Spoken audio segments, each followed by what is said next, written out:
உத்தரகாண்ட் நிலச்சரிவில் சிக்கிய 10 தமிழர்கள் மீட்கப்பட்டிருப்பதாக தகவல் ஒன்று கிடைத்திருக்கிறது. பற்றிய மேலும் விவரங்களை செய்தியாளர் தேவநாதன் விவரிக்க கேட்கலாம். வணக்கம் தேவநாதன், மொத்தம் எத்தனை பேர் இந்த உத்தரகாண்ட் நிலச்சரிவில் சிக்கி இருக்கின்றனர்? அவர்களை மீட்பதற்காக என்னென்ன நடவடிக்கைகள் தொடர்ந்து மேற்கொள்ளப்பட்டு வருகிறது?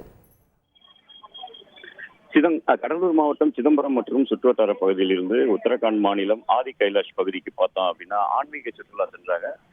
30 பேர் இந்த ஆன்மீக சுற்றுலா சென்ற நிலையில நேற்று மாலை அவர்கள் சுற்றுலாவை முடித்துவிட்டு வீடு திரும்பி கொண்டிருந்த போது அந்த ஆதி கைலாஷ் என்ற பகுதிக்கு முன்பு 18 கிலோமீட்டர் தொலைவில் நிலச்சரிவு ஏற்பட்டு சிக்கினர்.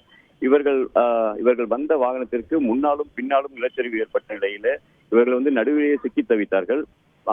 நேற்று இரவு முழுவதும் பார்த்தோம் அப்படின்னா மோசமான வானிலை நிலவிய காரணத்தினால மீட்பு பணிகள் எதுவும் நடைபெறல.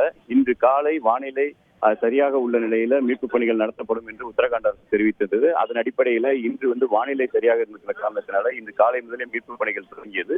ஹெலிகாப்டர் மூலம் அங்கு சிக்கி இருப்பவர்களை மீட்கும் பணியானது தற்போது நடைபெற்று இருக்கு. ஒரு முறை ஹெலிகாப்டரில் 5 பேர் வர முடியும் என்ற நிலையில் தற்போது 2 முறை ஹெலிகாப்டர் சென்று 10 பேரை மீட்டு வந்திருக்காங்க. இவர்கள் அனைவருமே பார்த்தோம் அப்படின்னா அந்த ஆதி கைலாஷ் அருகே உள்ள தச்சுலா என்ற இடத்துல பாதுகாப்பாக தங்க வைக்கப்பட்டிருக்காங்க 10 பேரும்.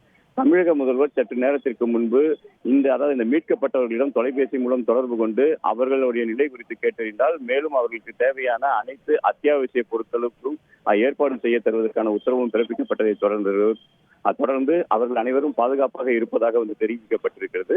இன்று மாலைக்குள்ளே இந்த 30 பேரும் பத்திரமாக மீட்கப்படுவார்கள் என கடலூர் மாவட்ட ஆட்சியர் சிபி ஆதித்யா செந்தில்குமார் தெரிவித்திருக்கிறார். விரிவான விவரங்களுக்கு நன்றி தேவநாதன். செய்திகளை உடனுக்குடன் தெரிந்து கொள்ள உடனே சப்ஸ்கிரைப் பண்ணுங்க.